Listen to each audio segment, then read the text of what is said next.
talking with Isaac Abraham, community leader in Williamsburg. Now, I noticed you were here during the news conference. Do you have any comments on what you heard?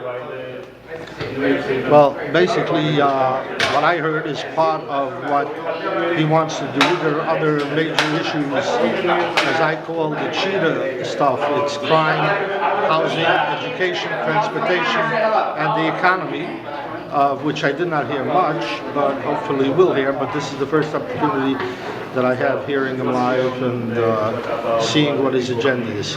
Now, do you feel his personal life should be just personal and what he is as a politician? If all the people voting want to take this election for mayor personally, they should take personally that their votes for term limits were demolished by 2 people or 3 people who served in the city council.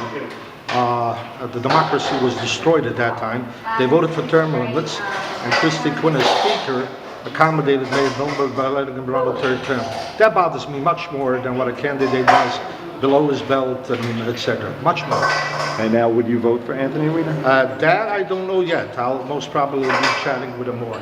Okay. Now what will the voting come down to? What do you feel the talk should be in the city? The talk should be basically in the city. It basically goes to show us, and I don't believe much in polls that can change the flip of a dime, a flip of a coin. But it basically goes to show that editorials don't make the person, and obviously don't put the person in office.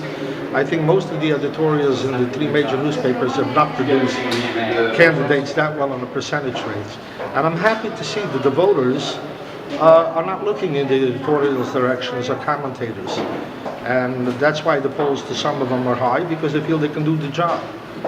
Okay, now from a Jewish perspective, since this Masbia is in the Jewish community, what do you think the talking point should be in the Jewish community? Do you think it's tuition, is it taxes, is it housing? It's charter schools, it's school vouchers, it's housing, affordable housing.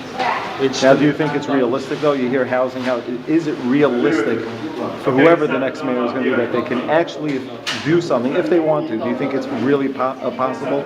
Or It is possible, because Bloomberg, when he ran for office, threw a number that is going to build 165,000 affordable housing. That never happened. Now the question is, were the funds there?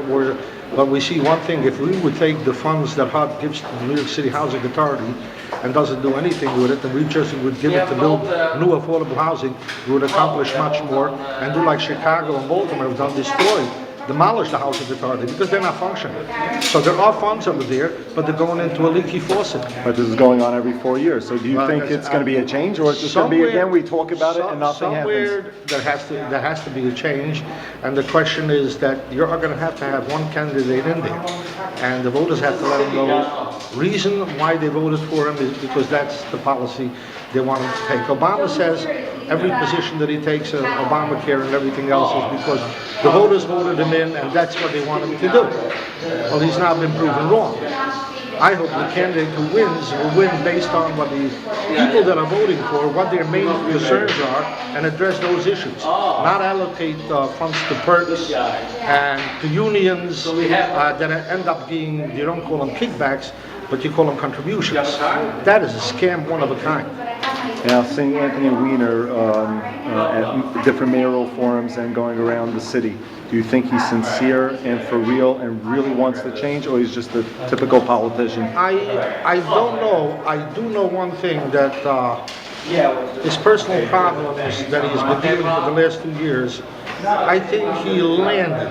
He was a little flying way too high in Congress, having a very respectful name there, powerful Democrat, voice heard all over the nation. I think after this problem, he really landed that he's going to listen more to what's down on the ground rather than what's up there somewhere. And do you think it's because all the people that he thought were his friends dumped him and he realized what they're about? Or because of his personal problems made him land?